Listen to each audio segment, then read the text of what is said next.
December 25 ରେ ମିଳିବ ପ୍ରଥମ କିସ୍ତିର ଚତୁର୍ଥ ପର୍ଯ୍ୟାୟ ସୁଭଦ୍ରା ଟଙ୍କା। ଏନେଇ ବିସ୍ତୃତ ତଥ୍ୟ ଦେଇଛି ସୂଚନା ଓ ଲୋକ ସମ୍ପର୍କ ବିଭାଗ। ସୁଭଦ୍ରା ଯୋଜନା ଅଧୀନରେ ତୃତୀୟ ପର୍ଯ୍ୟାୟ ସୁଦ୍ଧା ରାଜ୍ୟର ମୋଟ 80 ଲକ୍ଷରୁ ଉର୍ଦ୍ଧ୍ୱ ହିତାଧିକାରୀଙ୍କୁ 5,000 ଟଙ୍କା ଲେଖାଏଁ ପ୍ରଥମ କିସ୍ତି ଅର୍ଥ ପ୍ରଦାନ କରାଯାଇ ସାରିଥିବା ବେଳେ ଆଗାମୀ 25 ତାରିଖରେ ଚତୁର୍ଥ ପର୍ଯ୍ୟାୟରେ ହିତାଧିକାରୀଙ୍କ ଆକାଉଣ୍ଟକୁ ଟଙ୍କା ପଠାଯିବା ପାଇଁ ପ୍ରସ୍ତୁତି ଚାଲିଛି। ଏଥିପାଇଁ ନୂଆ ଆବେଦନକାରୀଙ୍କ ସମେତ ଅଦ୍ୟାବଧି ସହାୟତା ପାଇପାରି ନ ଥିବା ଦରଖାସ୍ତକାରୀଙ୍କ ଆବେଦନ ଯାଞ୍ଚ ପ୍ରକ୍ରିୟାକୁ ତ୍ୱରାନ୍ୱିତ କରିବାକୁ ନିର୍ଦ୍ଦେଶ ଦିଆଯାଇଛି।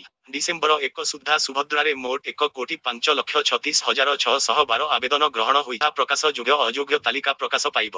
ବ୍ଲକ, ସହରାଞ୍ଚଳ, ମହାନଗର ନିଗମ ସ୍ତରରେ ଏହି ତାଲିକା ପ୍ରକାଶ ପାଇବ। ତେବେ ଏହା ପରେ ଆଉ 7 ଦିନ ପର୍ଯ୍ୟନ୍ତ ଆପରି ଗ୍ରହଣ କରାଯିବ।